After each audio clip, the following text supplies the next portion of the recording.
You know what time it is. It is the Big Time Show. Yeah. What's going on? What's going on? Welcome, welcome, welcome, welcome. Welcome to the Big Time Show. It is Douglas Brooks Jr. I am Douglas Brooks. I am Big Time. Big Time is Douglas Brooks, and Douglas Brooks is Big Time. We are one. We are connected. We are together. A lot of you guys know me as different things. Some of you know me as Bishop Brooks. That's one entity of myself. Somebody knows me as Lewis Brooks. Those that call me Lewis Brooks obviously known me all my life. That's most of my family. That's people that call me by my middle name.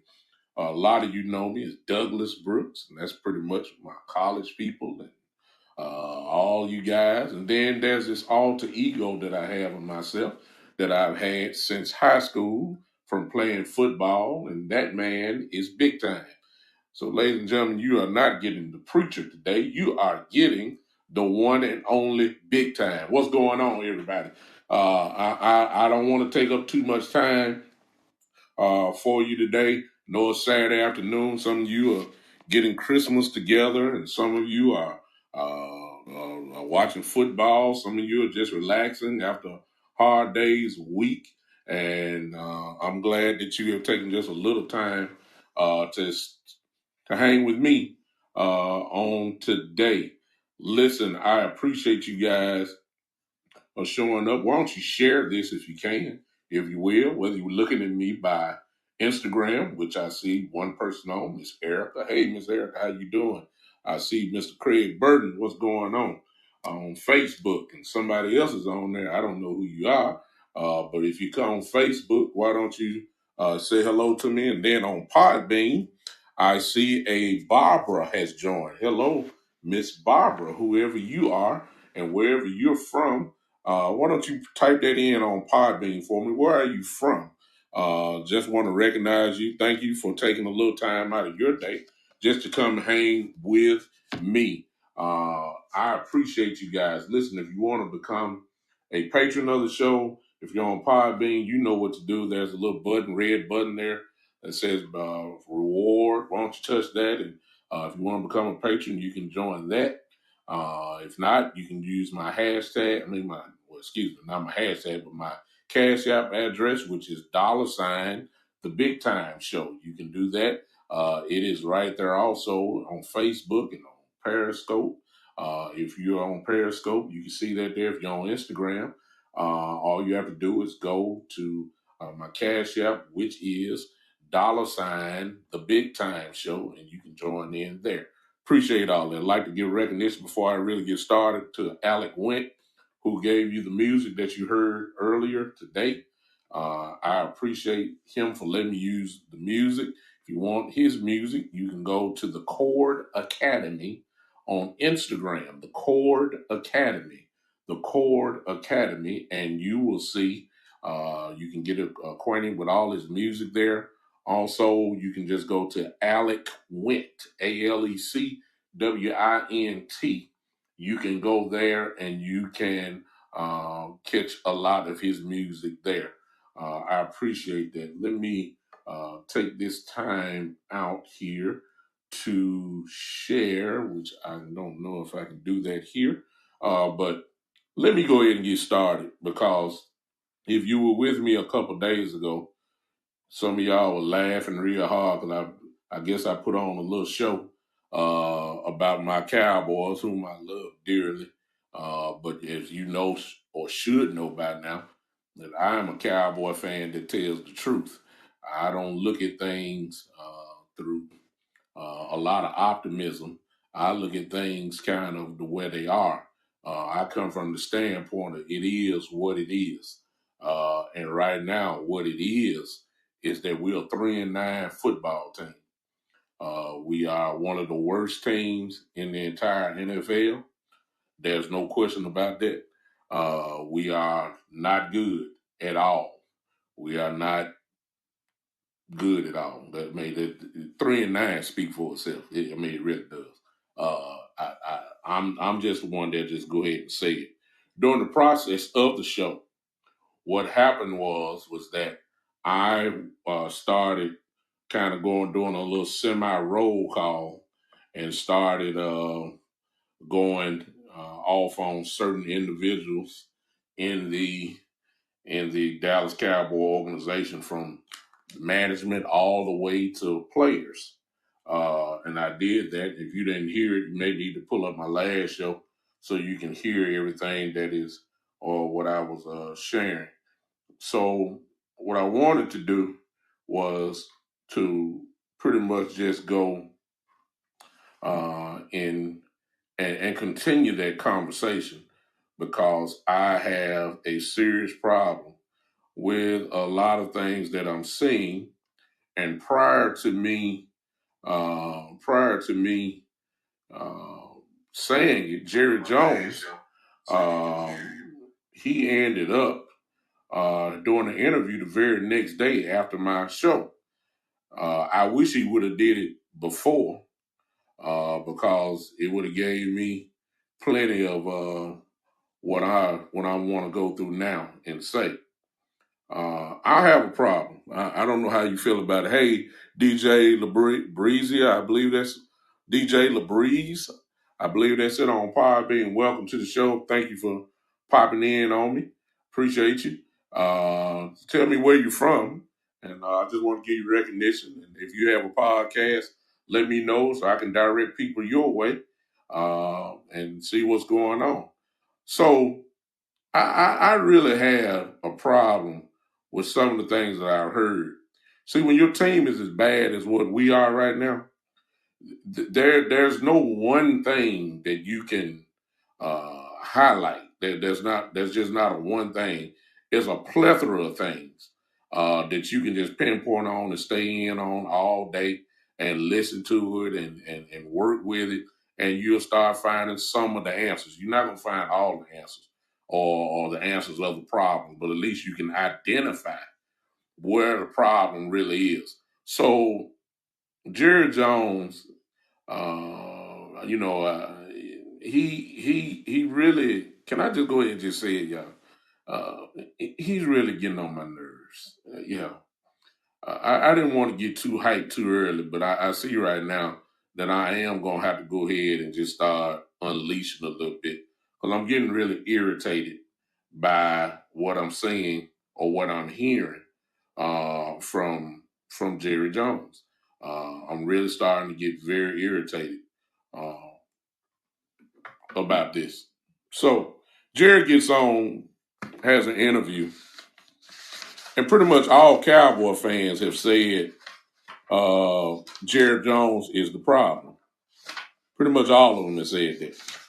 There's no question about that.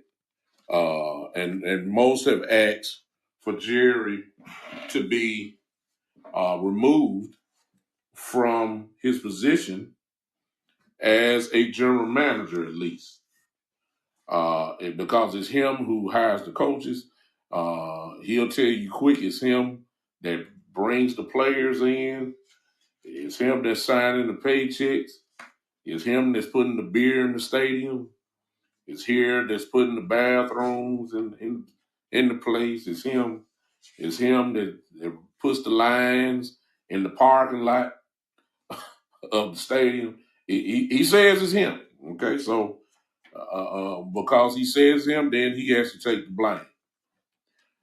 And a lot of us have said over the years that until Jerry Jones removes pride out the way, until Jerry Jones gets out of the way and lets some real people, football people, start to run the place, then nothing is going to change. That's what most Cowboy fans say. And Jerry has had many coaches since he's been the owner of the Cowboys. Most of those coaches got fired. I've never seen an organization, however, lose head coaches and the general manager stays. I just haven't seen it. It's a lot of the times when there's a structural change, a lot of the times the general manager leaves his position as well as the head coach when that happens. So once we start going down the list of coaches the Cowboys have, the coaches have changed, but the general manager stayed the same. Jerry Jones, as we all know, is the owner, the general manager, and president of the Dallas Cowboys. You know, it's his money. It's him that it's his money that is he's spending it. That he gets to spend his money, do whatever he wants to do.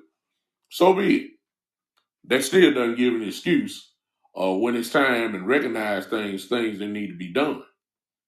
And Jerry has missed out on multiple opportunities over the years to get things done. This year, I realize it's a pandemic. I realize we didn't have pre training camp.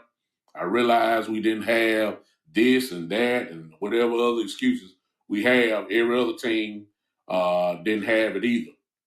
This team is too talented. I don't care what nobody says for what our record is showing. I realize we've had injuries. I realize we lost our starting quarterback. I realize we lost some of our linemen. I understand that, and I've been one to always say that you cannot run the race without the horses. So I get that. I get it. However, the Dallas Cowboys should not be 3-9. I don't care what nobody says because we got too many good players that are still playing. So I don't want to hear it. We should not be 3-9. And if you go deeper, the effort that is being shown on a week to week basis is inexcusable for an NFL football team. My last show, I talked about that. You got to have intensity to play this game. You don't see it when we play. You don't. I'm not seeing it now. Y'all may see it. Y'all may see it. Apart being, if you see it, let me know about it. I see you're still on here. Hey, if y'all want to comment, go ahead and comment or whatever. I'll say it. If you're on Facebook, put your comments up so everybody can see it and we can discuss it. Maybe y'all seen the intensity. I haven't seen it. I don't see it. What I see is a bunch of guys that are trying to. They're playing like on eggshells right now. They're playing like they're on eggshells. They're playing not to make mistakes. When you play like that, you lose the fun of the game. No question about that. So I that's what I'm saying. I'm saying lack of enthusiasm. I don't see the energy that is needed to play the game. And your performance end up showing it. If you make a mistake, it take this team almost 2 quarters to get their head out of their butt and go ahead and play again. So I don't get some of the stuff that I am seeing from our brothers at all. So I'm starting to wonder where is the issue. A lot of people blame Coach McCarthy. A lot of people have blamed Mike Nolan. A lot of people are blaming, obviously, some of the players. A lot of people are blaming the defensive coordinator. A lot of people are blaming Kellen Moore. A lot of people are blaming people that I just don't know. I just don't know what's going on. I'm blaming Jerry Jones. That's what I'm gonna do. Since the buck stops with him and all that is the Cowboys start with him, I'm just gonna start at the top and work my way down today. I have a problem. So Jerry Jones, y'all. Jerry Jones did an interview, and the question came up during the interview. The person that was doing the interview on 105.3 The Fan. Jerry was asked about him and his general managership, if you let me say that today. They asked him about it, and they asked him about the change possibly. And this is what Jerry Jones said. And this one I said, okay. Jerry Jones said this: when you work for yourself, there's no firing him. You got to change him, and he's got to change the direction he's going. He said, I worked all my life for myself, and I had to change directions many times. So I will change. I can change. You see what I'm saying, y'all? See, this is what I'm talking about right here. He said, when you work for yourself, there's no firing him. Let's stop right there. If you're doing a bad job at your jobs where you're at right now, if you're doing a bad job at the jobs where you work and make money, you do realize that you put yourself in a position to lose your job, right? Chances are, if you've been doing your job wrong for a long period of time, chances are you're not gonna make it. You're not. This is a crazy situation because Jerry's already let you know that nothing's really gonna change. He said in an interview. He just said, like, I could read that one line. He said, when you work for yourself, there's no fire in him. Oh, well, right there. They'll let you know right there, Cowboy family. It's nothing going to change. In other words, what he's saying is, I'm the general manager and I'm going to stay the general manager. That's what he's saying. So what we've been begging for, and a lot of you have saw the little reports of maybe about Troy Aikman taking over and all that. Y'all can throw that in the garbage can. That's not going to happen. Whatever general manager that you come up with, it's not going to happen. It's no sense of even talking about it no more. Jerry just let you know he put his face and foot in the sand, and he's saying, "Look, I work for myself. I'm not firing me." That's what Jerry said. Okay, so we can let that go. Then he says, "I worked all my life for myself, but I had to change direction so many times, so I will change and I can change." What that tells me is that he knows that whatever he's doing is not working. So he realized that he must change. My question is, you just not realizing that, Jerry? You I'm glad you don't, I guess you caught up. I mean, but some of us have been saying this for a long time. We've been saying this for a long time. At least is kind of saying that he recognizes that there needs to be a change in something at least. But not with him, because he's saying he's not firing himself. So when he says that, then if he's not firing himself and he's not, then obviously what that means is there's somebody else that has to change. There's something else within the structure that has to change. So quite naturally, he's not talking about himself. You just go on down the line, which I just couldn't believe. So what they tell me is later on in the interview, he goes and says, I will say this, like anybody, you got a lot of do-overs. I like to start again on how we approach our defense this year. I like to start that over again. I start right there the first day, Jones said. Okay, then that's obvious.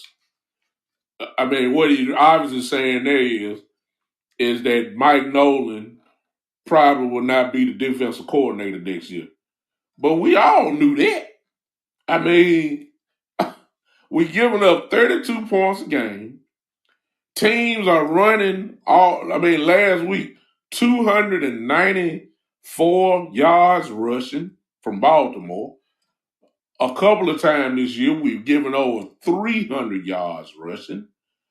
I mean, everybody running on us. We're giving up 32 points a game. We are the last ranked defense in the league. It's no surprise that Mike Nolan, since he said he want to start there first, it's no surprise that Mike Nolan is going to be the first one, as predicted, to the chopping block. It really shouldn't be any surprise whatsoever that he is going to get fired. Whoop-de-doo. We knew that. But if you think that is what's going to change this organization, if you think, my Cowboy brothers and sisters, if you think that what Mike Nolan is the end all answer to this situation, we got to go back to the drawing board then, because there's a whole lot more that need to be done besides Mike Nolan losing his job.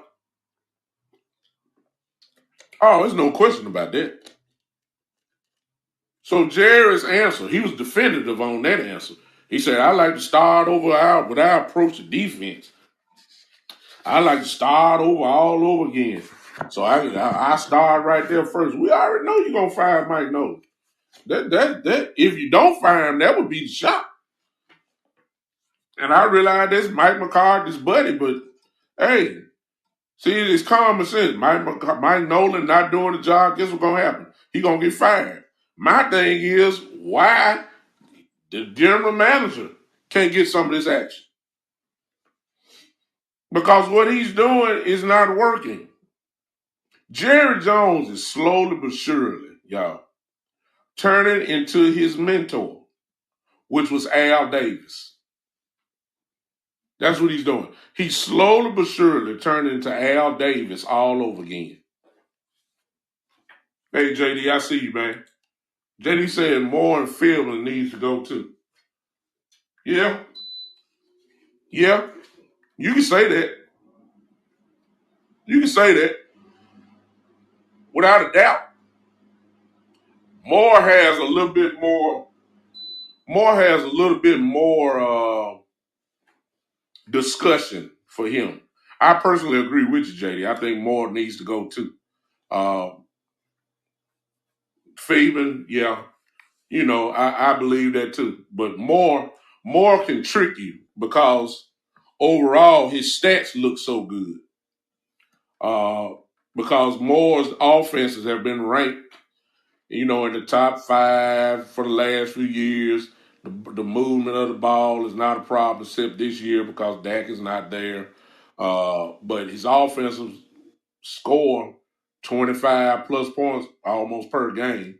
So you can't argue with some of his stats. What I've always said about Moore was that his situational play calling, his red zone offense, needs to. He's well behind in that area. I think he's horrible as a play caller in the red zone. From the 20, from the opponent's 20 to our 20, Moore can light you up. Is when he get inside the 20 or get to the 20 where his problem is. He's a horrible play caller in the red zone. And that's where your money is. That's where you're going to score.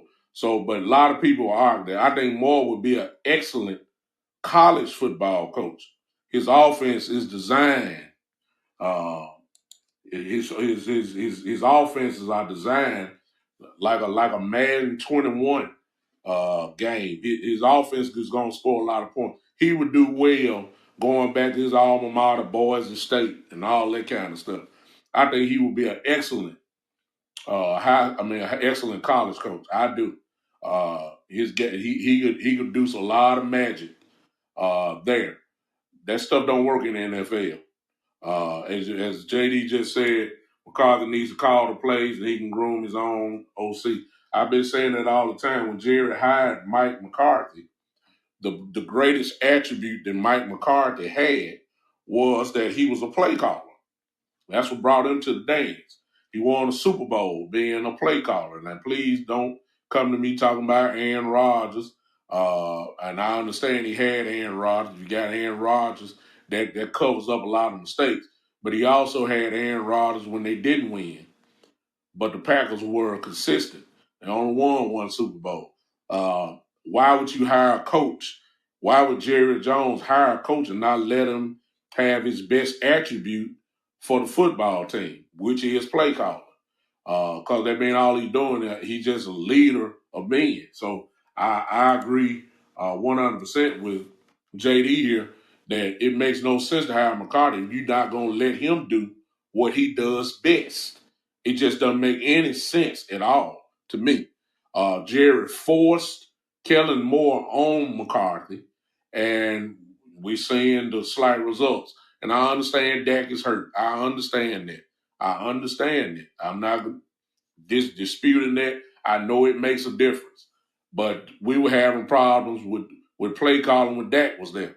So, it's no excuse. Everybody keep forgetting when Dak was there, we still had a losing record. Now, Dak was on pace to throw for some crazy, Madden-like numbers this year, but we weren't winning. We did go 8-8 last year with a number one offense. We went 8-8. So something is wrong there. I got a problem with that. But I want to go back to Mr. Jones. Because, see, if there's no changing, since he said in his interview, since he said that he's not firing himself, and since he's pointing the finger already to defense, that tell me nothing is gonna change. That's what that tell me. So if nothing is gonna change, then we're about getting ready to go through the same thing for the next couple of years, as far as I'm concerned. I just don't see how Dak will make a difference, but how much of a difference? I mean, really, think about it. Well, let's go back. Will we have Dak next year? I'm just saying. I don't know that. I don't know. If I was a bed man, I don't know. As a general manager, he should have signed Dak a long time ago. I don't think he really believes in him. That's me. I've always said that. He believes that he's a great leader. He believes that has great intangibles. But you never heard Jerry say that Dak can lead us to a Super Bowl, like he said about Romo. You never heard about his skill set, saying he's one of the best, in the game. I haven't seen it, so I don't know. Number one, I got to see it. When Dak signed his name on the contract for a long-term deal, I'll take that away. But I've been waiting for that for 2 years now. That's telling me something that's not the case. JD says that McCarthy's so big on analytics that he needs to get coaches around him that can make competent in-game adjustments. Well, he might want to do that, JD, but Jerry forced Kellen Moore on him. When Mike McCarthy was asked about him calling plays, he said that he was happy with Kellen Moore's style and Kellen Moore's way of doing things. So he's not going to change that. Hello, Let Zone is joined. Hello, Let Zone. How you doing on Podbean? How y'all guys doing? Hey, y'all let me know where y'all from. I just want to, do y'all have podcasts? I just want to shift some of my people to you. For thanks for tuning in. Listen, I don't know, JD. I don't see it. I don't see how he's he really has nothing. If Jerry is saying Kellen Moore's gonna call the plays, then he has nothing other than maybe saying on 4th and 1, I believe McCarthy said, let's go for it. But as far as the play design, that's all Kellen Moore. I don't think Kellen Moore, we can't see it through McCarthy wearing his mask, but I don't know if McCarthy is in his ear with the headphones after Kellen calls the play. I don't know if Mike McCarthy is saying, hold up, no, we're not going to pass right here. Let's do a running play here, Kellen. Let's run right here. Let's not Let's not pass it here. Hey, Ruba, how you doing? How you doing? Hey, Ruba on Podbean, how you doing? Listen, I don't know that. I don't know if he's how much real power he has over the offense because it was so instilled that Kellen Moore was going to run the offense. That I don't know if he really got any. It's kind of almost like Jason Garrett last year with Kellen Moore. Jason Garrett didn't have no jurisdiction over offense. That was all Kellen Moore. I believe the same thing is going on. And I don't know. I really don't know if Mike has that kind of power right now. I don't. And if that is the case, then again, that's Jerry Jones' fault because you're not letting the coach, who's a better coach than Kellen Moore, I may add, you're not letting him put his imprint on this football team. Kellen Moore just learning how to call plays. Mike McCarthy is a Super Bowl winning offensive coordinator who just so happened to be a head coach with the Green Bay Packers at the time. JD said the problem I had with Moore is that he was groomed by Linehan. We done went through that era. It's time to change that direction. Oh, there's no question about that. If you listen to any of my shows on the thing, I've always called Kellen Moore a disciple of Scott Linehan. Scott Linehan is all he knows. For those that do not know, Kellen Moore went to Boise State. He was drafted by the Detroit Lions. When he went to the Detroit Lions, Scott Linehan was his offensive coordinator. Kellen Moore ended up being traded to the Dallas Cowboys. When he came to the Dallas Cowboys, Scott Linehan was his offensive coordinator. When Kellen Moore retired from football, he was the quarterback's coach, and Scott Linehan was the offensive coordinator. When Scott Linehan got fired, got him away, Kellen Moore took the position of offensive coordinator from the Dallas Cowboys. So all he knows in the pro game, the system that he learned, was from just Scott Linehan. If you've been a Cowboy fan for the last 10 years or so, one of the things that most of us couldn't stand was Scott Linehan because Scott Linehan also had problems with play calls at certain times in the football game. A lot of them. And you're seeing Kellen Moore doing the same thing. So my solution is let Kellen Moore, he's a good enough coach now. He's a good enough coach where I think he will really excel in college. I really do. I really think his style would be great in college. I think that he needs to go to college football, find a team. Maybe it's Boise State where he played ball, anywhere. But his game, his play calling kind of suits the college game, if you ask me. But he need to go. Okay? But that's, again, goes to the hand of Jerry Jones. I got a problem with Jerry, y'all. I really do. Because there ain't nothing going to change. I'm sick of it. I'm sick of it. I'm frustrated. I'm beyond frustrated. I'm beyond being ticked off. You know what I am? I'm numb. That's what I am. I'm numb. Numb. I'm numb right now because I'm going through the same thing with the same problems every single year. I'm serious, y'all. Tyron Smith goes down. Our line is shot. Okay? Our line is shot. I'm saying the same thing every year. Bad play calls. Horrible situational football. Same thing every year. We couldn't stop the run last year.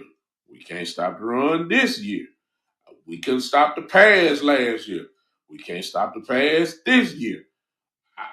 I'm saying the same thing over and over, and it made no difference. Last year, a lot of us wanted to blame Jason Garrett for it.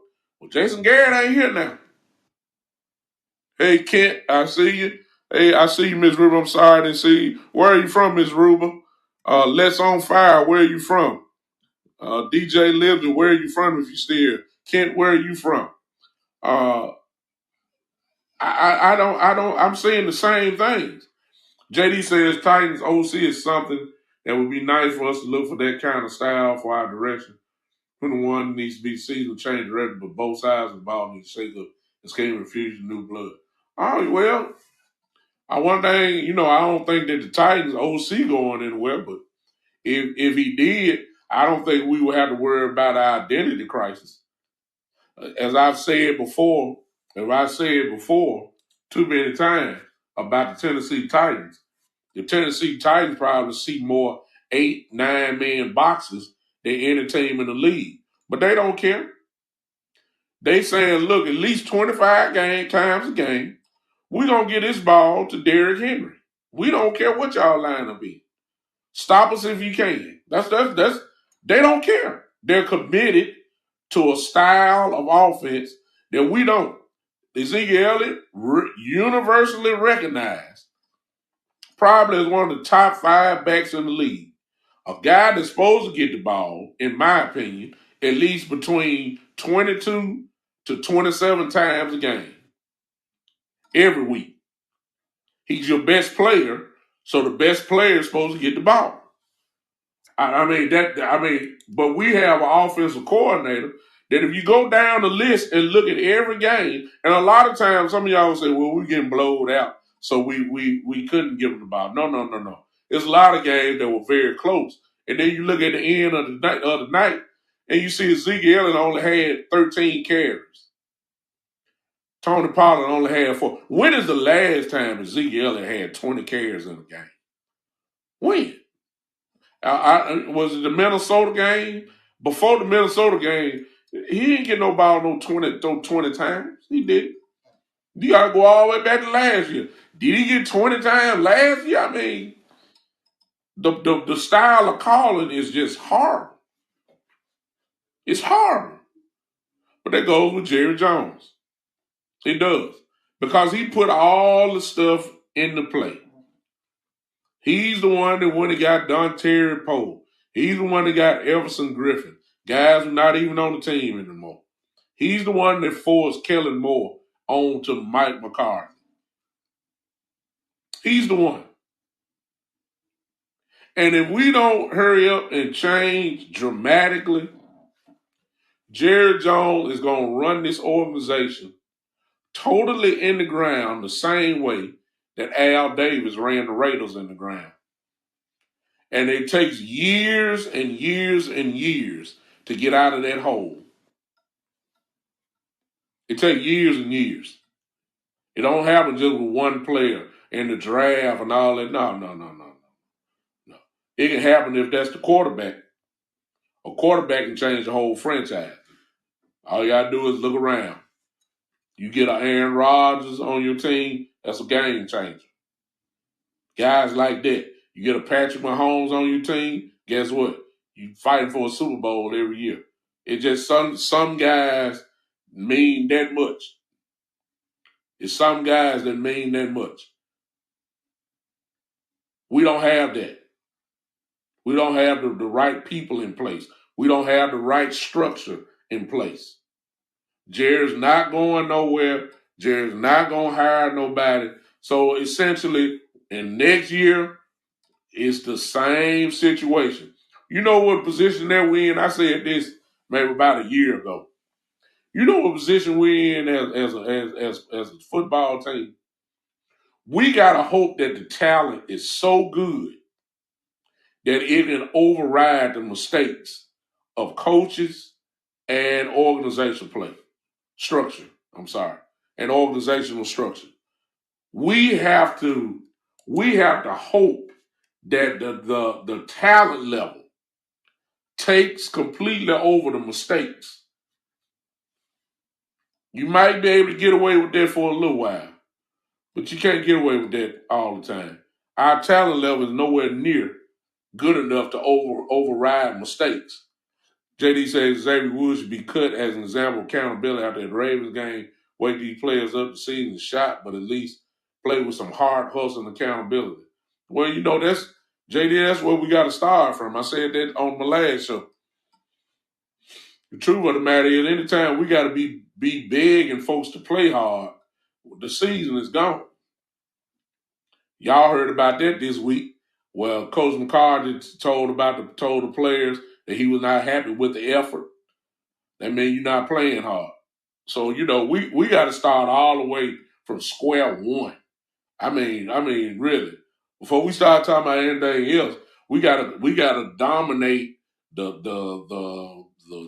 mindset of that we have to play hard. That's where we are. Therefore, I don't know what's gonna happen tomorrow. Somebody asks me all the time because they know I'm a Cowboy fan. Y'all gonna beat the Bengals? I don't know. I don't know. I don't know. Everybody glad to see us, especially the running backs from other teams. They know that they know they got a chance to get 100 yards against us. I don't care who the running back is.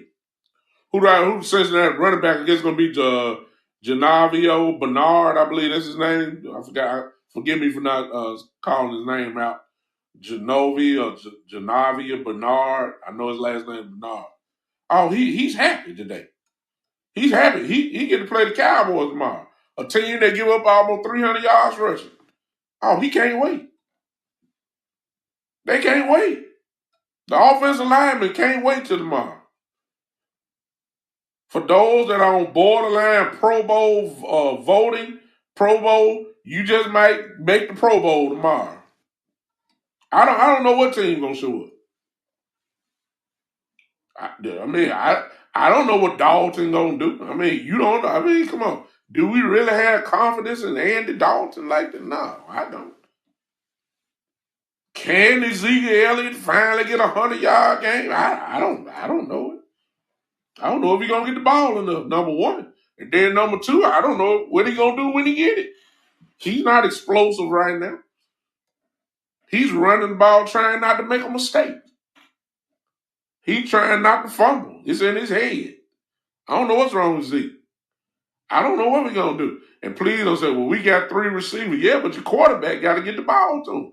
Their whole success is dependent upon the quarterback. I don't know what Dalton gonna do. And then our offensive line. Please. I don't know what the offensive line gonna do. So I don't know if we're gonna beat the Bengals or not. That's a good shot. We might go to Cincinnati and get killed tomorrow. Everybody get up to see the Cowboys now. We all know that. Everybody hype see the Dallas Cowboys because they know they're gonna be on TV. They know they're gonna get some publicity, and they want to put on the show because they know that the world is watching when you playing the Dallas Cowboys. Everybody know that. That's the way it always has been. Speaking of TV, and I'll close with this today. Speaking of TV, just to show you that things are not going to change, I was extremely irritated because of this thing. Most of you have heard by now that, before I go to that comment, let me read what JD saying. JD talks some good stuff. He said this Bengal game is the only winnable game the rest of the way. If we win, it makes us a top 5 pick instead of a top 3 pick. Cowboys at best will go 4-12 to beat Bengals. It only means they beat a team they were supposed to. What do we want? What do you want, a top 3 pick or a top 5 pick? This is what the game will be all about. I really want to go in there, JD, but you're gonna push me there, so I'll go there. First of all, let me dissect your statement. This Bengals game is the only winnable game the rest of the way. My question is it winnable? I don't know that. I think are we favored? Does Vegas have us favored in this game? I haven't checked the line out. I'm serious. I'm asking. I don't really know. I don't know if it's winnable or not. When you got the worst ranked defense in the league coming into the game is giving up 32 points a game. We make teams that don't score. We make teams that don't look bad. We make them look good. I don't know. So I don't know if it's a winnable game or not. Hey, Jerome said we would beat the Bengals. Jerome is a Cowboy fan, and like I am, but I don't know, Jerome. I don't know. I don't know. I don't know. I have no confidence in this defense at all. I believe anybody can just about hang up 25 points at least on them. That's just me. Offensively, I mean, you don't know what team gonna show up. I don't know. JD said that this is a winnable game. He said if we win it, it makes us a top 5 pick instead of a top 3 pick. Cowboys the best will go 4-12. If they beat Bengals, it only means they beat a team they were supposed to. Whether you want a top 3 pick or a top 5 pick, this game would be all about. Well, the way that the draft, mock drafts are set up now, to be honest with you, this is me. Y'all may debate the differ, whatever. If I can't get my hands on that kid from Oregon, Sewell, as the offensive tackle, then we really may have to entertain about somebody that may want to move up to top 5 pick if that be the case. Because it makes no sense of getting things that you already got and you're satisfied with.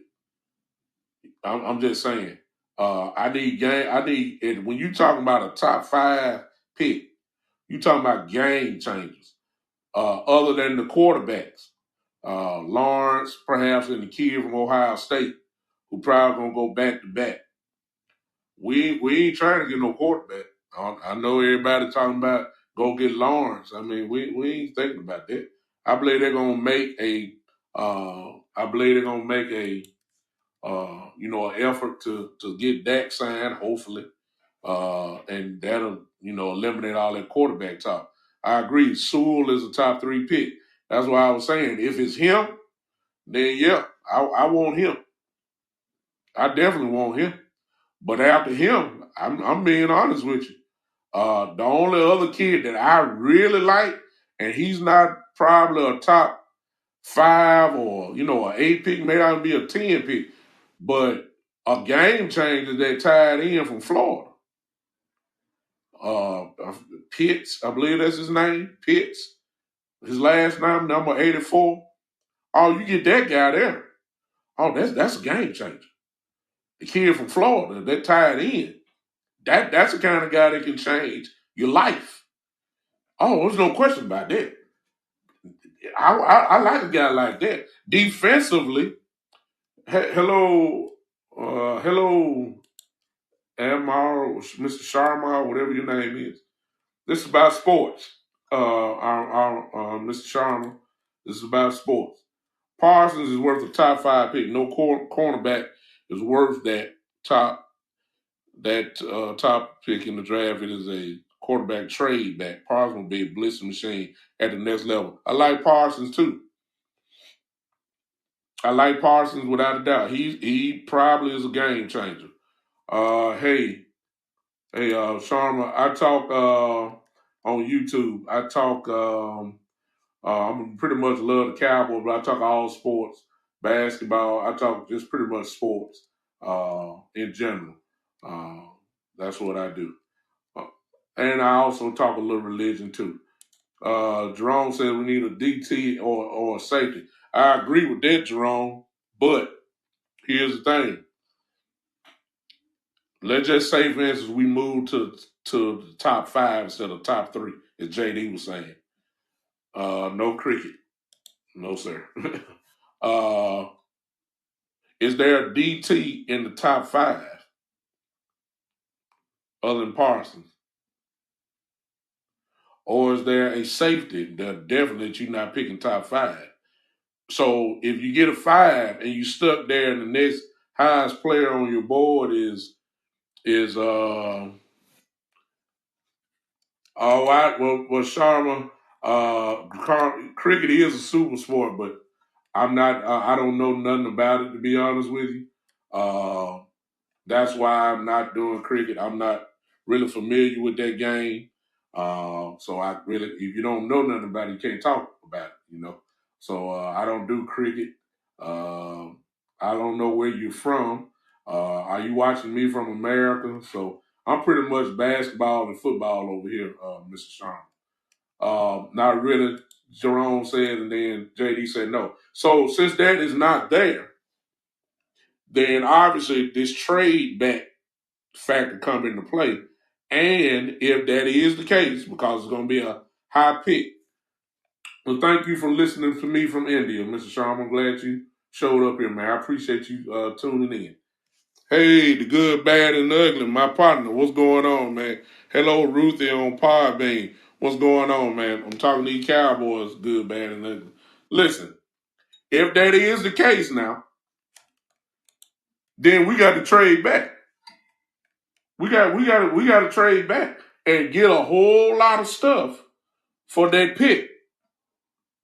I mean, there's no question. If we're gonna go that route, for me, if you can't get your hands on Sewell, which makes that's the pick that we need, offensive tackle. Smith is probably going. Tyron Smith can't depend on him no more. This kid will fall right in.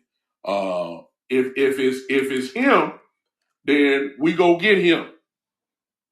Parsons deserves some conversation. In my opinion, that kid Pitts from Florida is special. Look, I know Blake Jarwin coming back. I get that. But let me tell you something.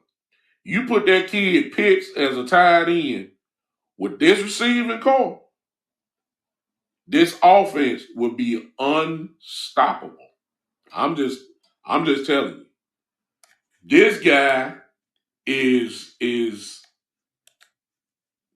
crazy.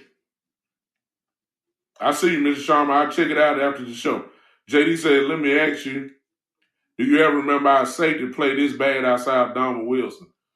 No. I wish we still would have had Jeff Heath this year, to be honest with you. I like Jeff Heath. Jeff Heath was a playmaker. Seeing how our safety look right now, Jeff Heath wasn't so bad, was it?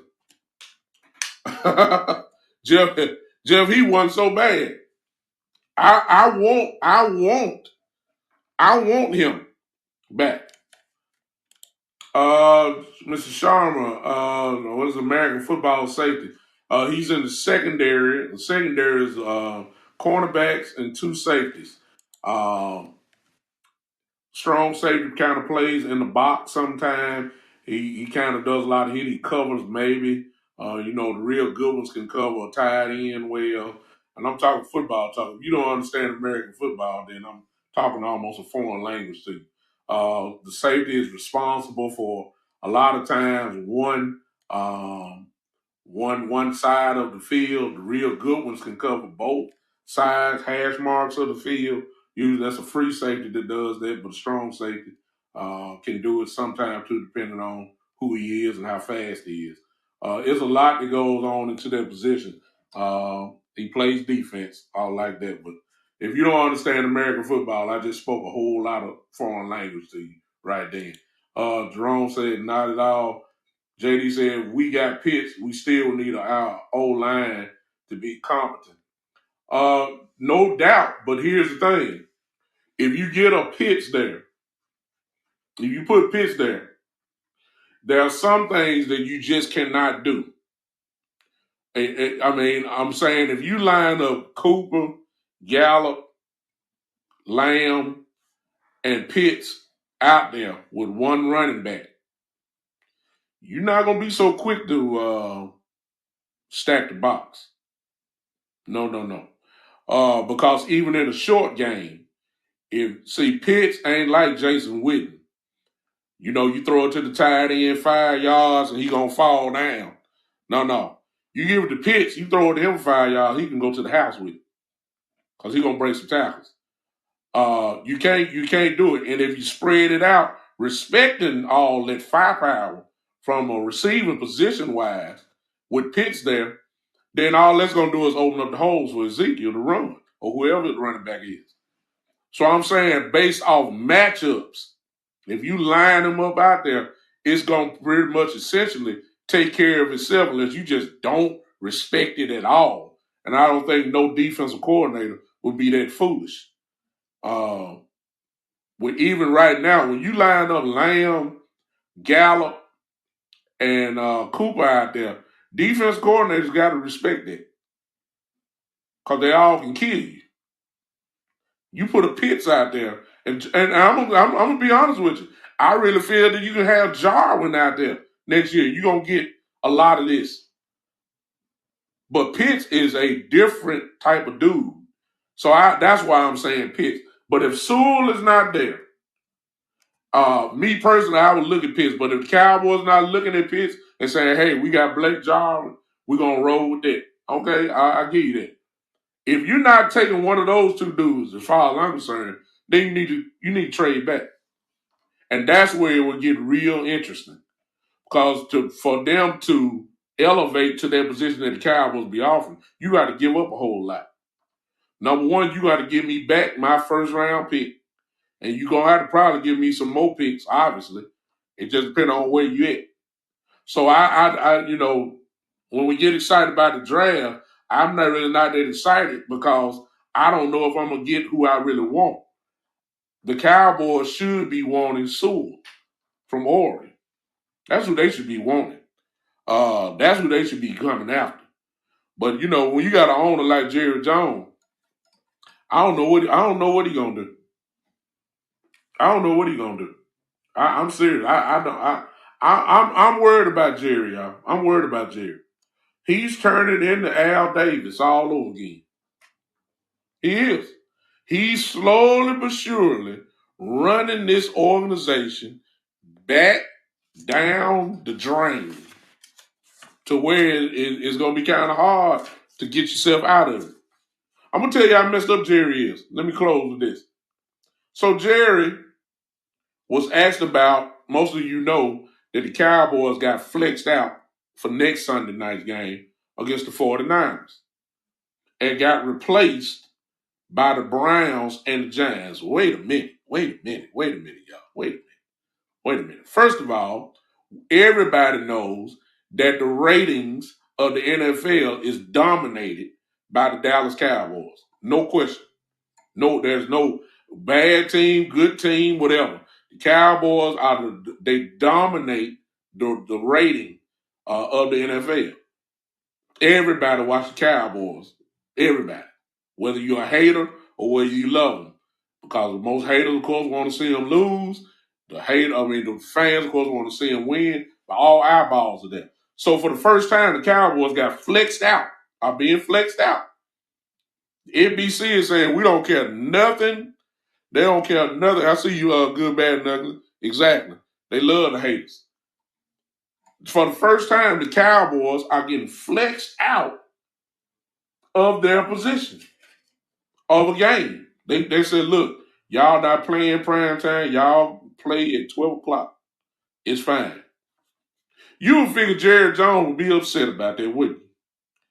Because one thing about Jerry loved ratings and Jerry loved money, of which that comes for,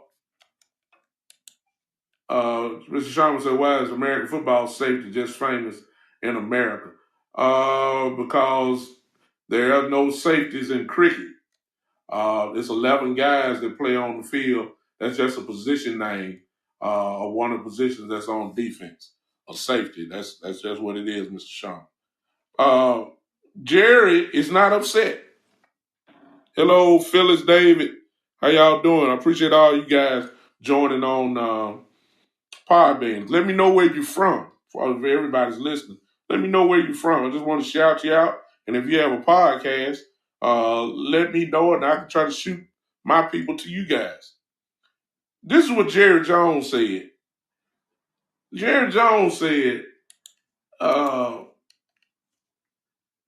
that instead of being upset about it, Jerry gave us the world famous optimism mess. He said some of the biggest games ever have been on Sunday afternoon. That's not a bad strategy to put the Cowboys in a potential lesser slot and have more eyeballs watch the NFL. That was his response to being flexed out. That's why I know things got to change, y'all. Because Jerry is actually trying to justify us being put out of the primetime slot for next week and replaced by the Giants and the Cleveland Browns. First of all, hey, Elder John, that rating talk about the car used to be true. Not anymore. They're just another sorry team now. He Darren Johnson coming in trying to be mean. I'm just telling the truth. The Cowboys will forever be the rating king of the NFL. There's no question about that. We can replace y'all by, look at the game. The Cowboys and the 49ers, a rivalry. See, the 49er family is just as potent as just as the Cowboys. You want to see a rating? I don't care what the records are. I promise you that if the Cowboys and the 49ers are on that Sunday night game, I promise you it will be probably one of the most highest rated games of the entire year. Forget Sunday night. I'm talking about the whole year. Because the Cowboy family and the 49er family is just like a gigantic, big time,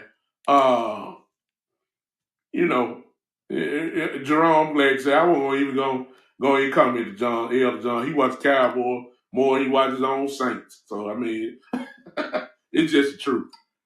So, they replaced us. Hey, good, bad, and ugly, man. Look, they replaced us with the Cleveland Browns and the New York Giants. Help with that. Here are other things you can try. I'm not talking to you, Siri. Look. This is where y'all don't understand it. Let me say it one more time, and I get on out the way because I feel the foolishness about to come up in me now. We got replaced. Forget just the Cowboys and the 49ers. Two majestic franchises in the entire NFL. There's only one other team that can match up to that type of fandom, and that's probably the Pittsburgh Steelers. I'm talking about a team that anywhere you go, there are fans there. The Cowboys, the Steelers, maybe Green Bay, and the 49ers. Nobody else have that distinction. Nobody. Those four teams, and Green Bay run a distant fourth, if you ask me. But the Cowboys, Steelers, and the 49ers, you can't go wrong. And we got replaced by the Cleveland Browns. I'm not going to insult the New York Giants. Giants is another storied franchise. They don't have the fan base like the Cowboys, the Steelers, and the 49ers, but they are historic football. They got a lot of fans. They're just not like the Cowboys, Steelers, and the 49ers, though. So I'm not going to even insult them. But the Cleveland Browns? What? I see who that. The Saints is number one now. Yeah. Y'all got a good shot. I'll give you that. I'm saying the Cowboys and the 49ers got flexed out. And Jerry Jones gonna say, look, well, you put us up at 12 o'clock, we'll do well there. Of course we're going to do well because folks want to watch the Cowboys. That's the idea, you're missing the whole point, is that they're saying we don't even want to see y'all in prime time, Jerry. Y'all sorry. Y'all 3-9, man. We want to see, we don't even want to see y'all. When we realize y'all playing the 49ers, we don't even want to see y'all. We're going to push y'all back to 12 o'clock. You ain't getting this prime time slot. The Cowboys have never been put out of a prime time game. And this ain't the first bad team we done had. The Cowboys are the antidote if you having bad rating problems. Put the Dallas Cowboys on your TV, and I guarantee your TV station is gonna go up. It's no question. Jerry is saying, "Look, don't worry about it. We'll go to we'll go to good bad nugget. We play the Cincinnati Bengals at Cincinnati tomorrow. Play at Cincinnati. You probably go out to check me out earlier. I already talked about that. I don't know who it. I think we play at the 12 o'clock game. Good bad and nugget. 12 o'clock game. I don't know. I told her I don't know I don't know what we're gonna do. Cincinnati game. I don't. But it's just the fact that we got flexed out by the Cleveland Browns. I got a problem with that. Mr. Sharma, I'm not ignoring you. I see you. You asked me what's my favorite Kobe moment. You done changed the whole conversation, but if you want to ask me that, when Kobe won, anytime he won the world championship, that was my favorite moment. Anytime he got that trophy in his hand, saying he was the best in the game, that was my favorite Kobe moment. So I got to see that 5 times. So those always my highlights. Whenever he won the championship, that was my thing. But Cowboys, listen, we going down a bad slope. We going down a bad slope, y'all. And to my, I'm through after this. Okay, I'm through. To my Cowboy brothers and sisters, see, you have to understand, we all under the Cowboy umbrella, but under that umbrella is that we have 2 different style of Cowboy fans. Number one, you have Cowboy fans like me that are what I call realistic Cowboy fans. That's me. We're 3-8, and there ain't no sense of 3-9, and there's no sense of me talking like we 9-3. Do you see what I'm saying? I call, if we playing horrible, I'll say we're horrible. I don't have no commas after it. We're horrible, but no, it's no buts. We're playing horrible, period. Period. That's the kind of Cowboy fan I am. The record speaks for itself. Then you have these other Cowboy fans who what I consider optimistic Cowboy fans. They're the ones that have commas. We're 3-9, but we're 3-9, but we're playing well. We're 3-9, but I see some good. You see what I'm saying? That those are those types. And what it has made is we have Cowboy fans who are like Donald Trump supporters. I paused there because some of y'all got upset with me right there. You're Donald Trump likes. You're almost like the Cowboy fans are kind of like Donald Trump supporters. They refuse to look at it as it is and want to live in a fantasy world and act like things aren't what it is. Just like a Trump supporter, you know. The Trump supporters, the Trump supporters know the man lost. Look, Donald Trump lost in the first count. Donald Trump lost electorally. Donald Trump lost popular vote. Donald Trump lost the first count. Donald Trump lost the recounts. 2 or 3 times. They done recounted so much. Man, a lot. I put it on my Facebook page today.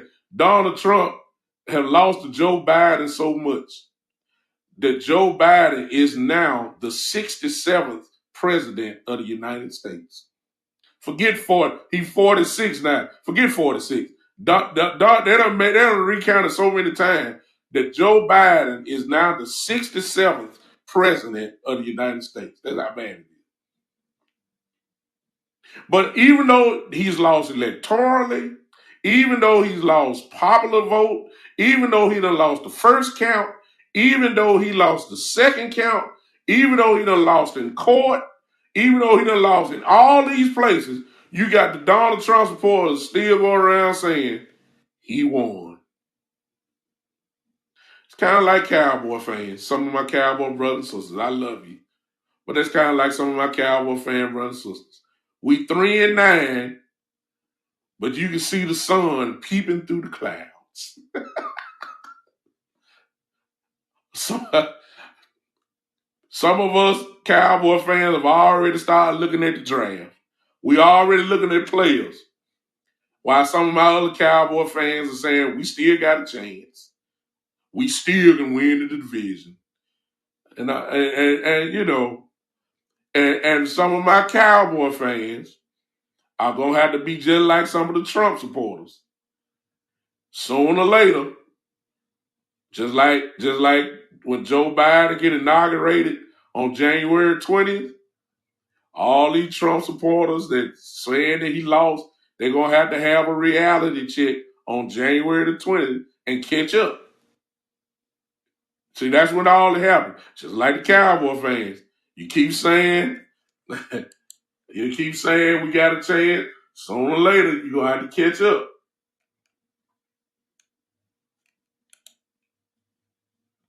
Replying, Darren Johnson, Rome, I pulled them boys every Sunday. No, you don't, Elder. You're a hater. We know that. JD said that is an issue with people in life. Just accept things for what they are. You would definitely look at it in life in a different light. Do you want what you can, do what you can at your best, and if you cannot change that, accept it for what it is. Good show, buddy. Appreciate you, JD. Listen, it really just the truth.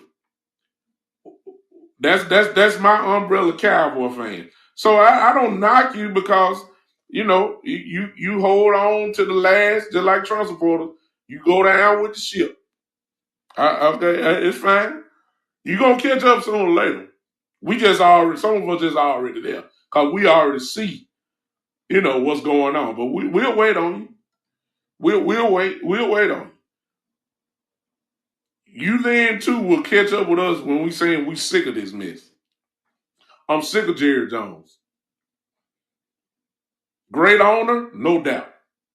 Hall of Fame owner, no doubt.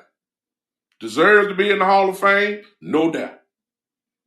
3 rings on his finger, no doubt.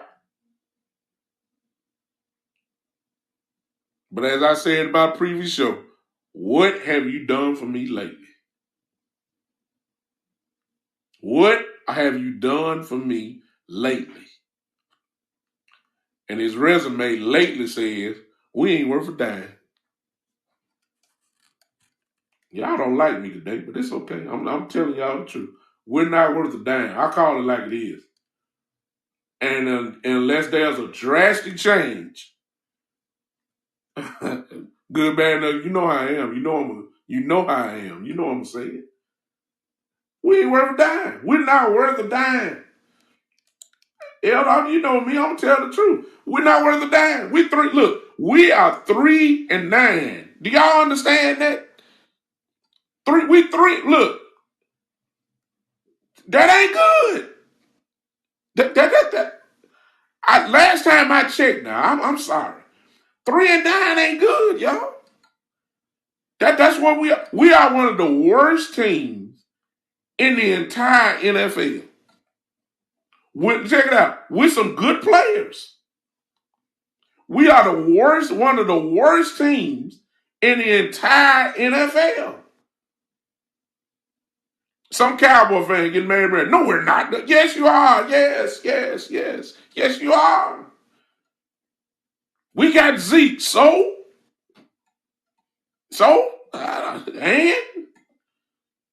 we got CeeDee Lamb. And what? Okay, what? Okay, huh? We got Amari Cooper. What? So? We're one of the worst teams in the NFL. Look, if you're talking about drafting in the top 3 or top 5, guess what that means? That means that the previous season that you had, you one of the worst teams in the league. Right now, as we speak, we're in the top 3 position. That means we're one of the worst teams in the league. I don't want to hear nothing about this optimism. Y'all talk to Jerome. Jerome on here. One of my brothers here. One of my brothers. He got a show. Jerome, type your show in so the people can see you. Or even on the replay, type your show in and go to his show. I look. Jerome might accept some of that optimism. I don't know. Type in your show, Jerome. I don't know. I don't want to hear it. On my show, I don't want to hear it. Y'all catch me next year. I might feel better about it. I don't want to hear it no more. We sorry. Don't say that, bro. Yeah, what you want me to say? What do you want me to say? That we 3-9, but we play like we 9-3? No, we don't. We have the worst. There it is. There's Jerome. For those that are looking on the replay, for those that are looking live, if you're on Instagram, Periscope right now, and YouTube, y'all check him out on Facebook. His show is called Let's Talk Football. But as you can see, he just like me. He a realist. So if you're going over there trying to find somebody to pat your head about the Dallas Cowboys, I guess right now what he telling you is he ain't the one either. He not the one either. We're 3-9. Okay? We're 3-9.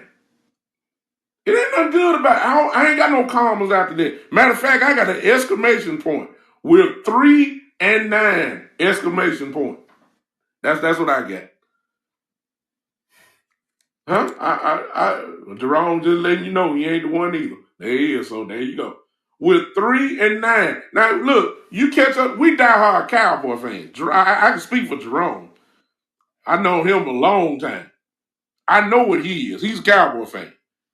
We've earned the right to talk about our team like this. We ain't going nowhere. We ain't turning in no card, no jersey. We ain't turning in our hats. We still gonna wear our gear. We just gonna accept the blow because it's a blow this year. We ain't going nowhere. We ain't changing teams. We here, but we don't earn the right to go ahead and tell you what time it is. What time is it? We sorry. That's what we are. Don't tell me Kellen Moore is good and Mike McCarthy. I don't want to hear all that. I don't want to hear it. We're horrible from the structure of the team to the actual football team. The only good thing about us is, I guess, the fans. The fans stay in it. I see you good, bad, and nothing. I mean, I don't want to hear it. Call it like it is. If you want to live in fantasy world, I'm not knocking you. I'm gonna let you stay in it as long as the season ends. I'll be here to catch you and say, hey, you should have came on here with me about 3-4 weeks ago. I told you it was over. Come on, don't say nothing now. A lot of us are already on the draft. We already scouting. I'm in week 3 of scouting already. I got names. I'm looking in the 4th round now. I'm looking. See right there, Elder Johnson, who's a cowboy hater, but he's speaking the language of some of my cowboy brothers and sisters. Look what he says. He says, "You 2 games out of first place. Super Bowl is still in view." You got a lot of Cowboys fans that are saying, "Hey, we can get on a small run, and we still can win the division. And you know, if we get in the playoffs, anything can happen because you're in the day." That's what a lot of y'all saying.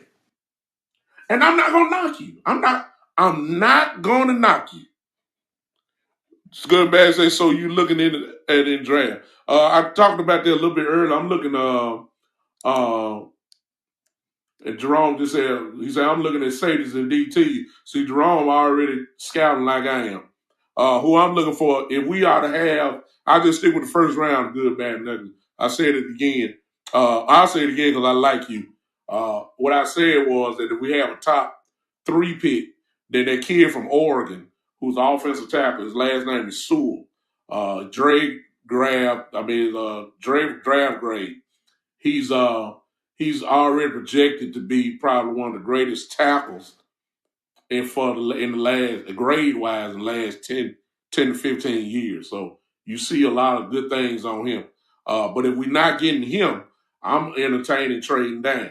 My buddy here that you can't see, who on Facebook, who has a podcast show himself, says he's looking at safeties and DTs.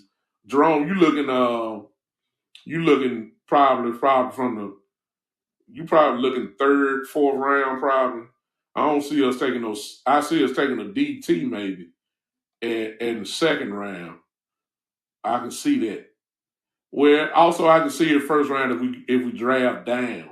I can see that too for a deep defensive tackle. I can't see safety in the first and second round for some reason. I can't see it. But that's where I am good, bad, and ugly. I'm already looking at folks. I ain't even looking at the season no more. Season shot, as far as I'm concerned. But you got people like Elder said, we 2 games out. If we beat Cincinnati, come home and beat San Francisco. I like Surtain. That's a good pick. I like it. If we beat San Francisco, then we beat the Giants and we beat the Eagles. If we can just run it straight, we might just be back in the hunt. And if we make the playoffs, we just never know. That's what some of y'all Cowboy fans. That's what some of my folks are saying. I'm not even knocking because it can happen. But what does your eyes tell you? Oh yeah, here come my party. Here come a Steeler fan. My buddy, my big bro Rodney Coleman. It's funny to listen to draft talk in the midst of the season. Well, Rod, I can't. You know how I am. I'm a realist. I'm not finna fake the funk and act like we about to go on a run. I don't know if we're gonna be Cincinnati tomorrow. I mean, I don't know that. I don't know. I don't know. I don't know. And somebody gonna say, man, Cincinnati, sorry. What do you think we are? We sorry, huh? I don't see it. I don't know. So I'm forced to start looking at the draft for some help. Appreciate you, good, bad, and ugly. Appreciate you. Listen, I don't. I'm looking for some help. Draft, free agency, whatever. Arena League. What's that league that the Rock bought? The XFL. Give me some help somewhere. Anybody? Shoot, I don't know. I don't know. Let me talk to Bill Belichick. Belichick used to go get guys out of the grocery store to play with Tom Brady and make them Pro Bowls. He got a system with guys that work at Lowe's and Home Depot and Walmart and just go find guys and get out of there and make them superstars. I need to find out what he got. What's his criteria?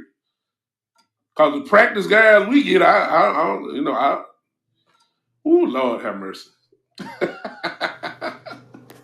I'm tired, y'all. I'm sick of Jerry Jones. I'm sick of him. I'm sick of the same old thing. I'm tired. I'm calling it like it is.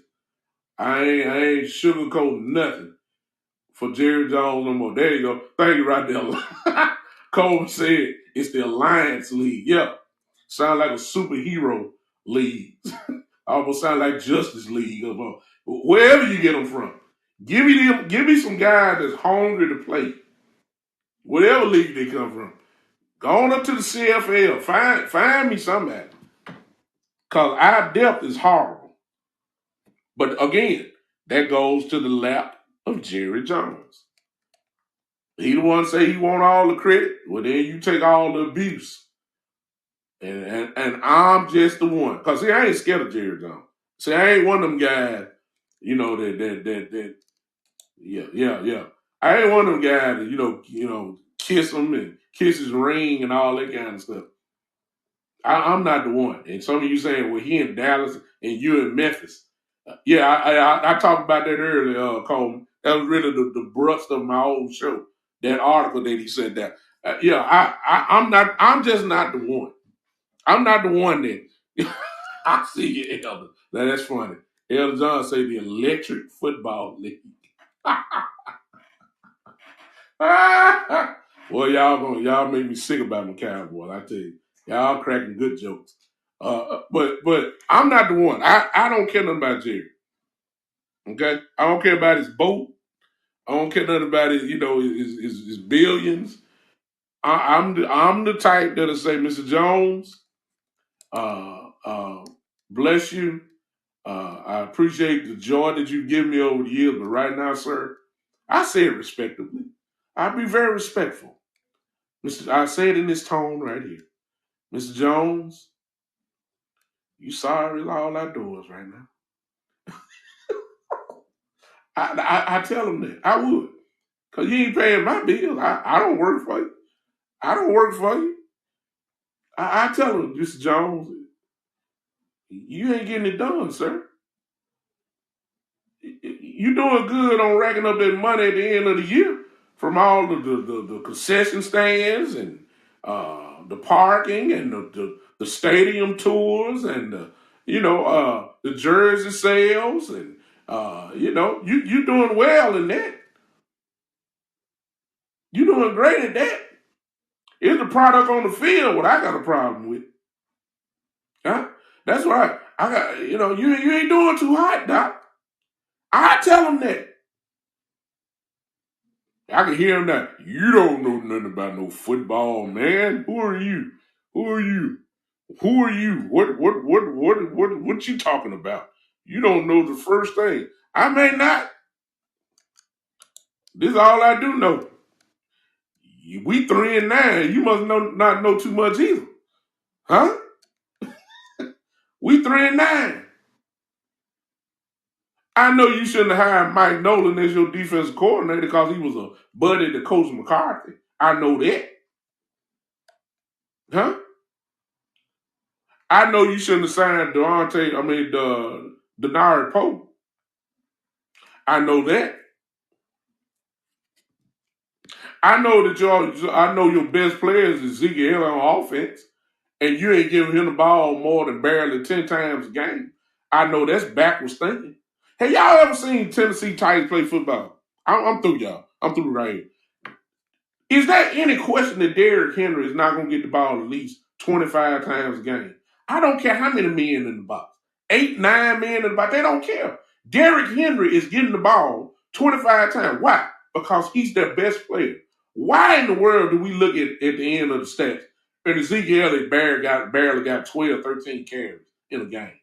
Those of you who play fantasy football, you know exactly what I'm talking about because Ezekiel Elliott has to be one of the biggest disappointments in fantasy football. He got to be. He ain't got no stats. He's horrible. And that goes to Jerry Jones. Since he want to put his foot on everything, tell Kellen Moore, give Ezekiel Elliott the ball 20 plus times a game. We don't care if he's getting 2 yards, just put it in his hand. See, Rodney Coleman, I rest my case. Say he dropped him. He dropped Ezekiel in fantasy football. See what I'm saying? I rest my case. I'm telling y'all, I don't see this all Jerry. This all on Jerry. You want to put your hand in everything? Go down there and tell him, get that man the ball 20 plus times a game. They do it for Derrick Henry. They don't care who lined up. They say, we're going to run right here. You can't stop us. And we don't care what you do. They're going to get the ball to Derrick Henry. We, on the other hand, we want Aaron Dalton to throw the ball 30-some odd times a game, which is totally ridiculous. I even said that we wanted Dak Prescott to throw the ball 30-plus times. Totally ridiculous. You put all your money in the offensive line. They'll tell me that you want to be a running football team. Get a ball. You get over $90 million extension to Ezekiel Elliott, which he's going to start collecting on next year. You gave him that type of money because you're supposed to be giving him the ball. Give him the ball. I can't stand it, y'all. What should we be doing offense, good, bad, and ugly? We should be running the football. You get the ball to your best player. Your best player on offense is Ezekiel Elliott. He'll set everything else up. All the receivers we got, would benefit from him running the football. He's the best player. You give him the ball. I say it again, another beats 3 or 4 yards on a pile of dust. Exactly. What about defense? I don't know about defense good, bad, nothing. We got to start over again. We need impact players. We got guys. We need some dogs on defense. Guys that's hungry to play. We ain't got guys whose manhood is getting tested. Anytime you let guys run for almost 300 yards on you 3 times in a year, your manhood is getting tested. We ain't got no. We don't have no type of. We don't. Hey, mama, my mama on here. Hey, we don't have no. We don't have no manhood right now on defense. Nobody's not gonna get ticked off. They ain't playing ticked off enough for me. They don't have the intensity like a defensive player is supposed to have. They just don't have it. So we need to just start defense all over again. I'm out of here because y'all got me tired now. I done complained, done griped, done compared Cowboy fans to Trump supporters. I mean, I lost my mind today. What's the best formation he asked for Zeke to run out of? Zeke loved to run out of a one back set. He did that at Ohio State, and he did it in the pros. He don't like the fullback. He never have kind of liked that because Zeke likes to get to the hole, dance around a little bit, find the opening, then explode. Kind of remind you of Le'Veon Bell, the way he run a little bit. Uh, that's just kind of how Zeke is. He didn't really have that in Ohio State. They never did that for him. So he just brought that on to the Cowboys, and they made sure he didn't have that when he played in the pro game. There's some instances where he need a fullback, but Zeke, we can't argue with it. He's been successful. And then you factor in that the line is kind of messed up too. So I can't really just blame him, but that's his style. But he can get me a little bit better at what he's doing. It ain't no excuses for fumbling the ball the way he has. So, hey, mama said it's sad coaching indeed. Ain't no doubt about it, mama. My mother's on here. She know how it is. She know the Cowboys ain't worth a dime right now. Let me get out of here because I almost feel y'all know I'm a bishop in the Lord's church. I'm just gonna be honest with y'all. I'm a bishop in the Lord's church. I'm a preacher. There have been people that have come to Christ through what I've taught and preached, and I've talked and counseled people for years. I've done that. I've done it. I've done it all. But the Dallas Cowboys, like right now, I'm just gonna be honest with y'all. They made me want to cuss. Cowboys made me want to cuss somebody out right now. I am. I'm big time, y'all. Y'all know me. I'm big time. I'm out of here. I done my duty. Maybe I'll talk about something else on Tuesday. Y'all join me. yeah, good about it. It made me want to backslide a little bit. Cowboy made me want to cuss somebody out. I'm trying. Hey, I appreciate you guys hanging with me today. I'm out of here. I'll see you Tuesday, 7:30. It is the Big Time Show. Woo! Appreciate you guys hanging with me. Thank you for all those that are on Podbean, my home. Thank you for hanging with me. Hey, follow my show. All you gotta do is hit it. All right, y'all. See you later.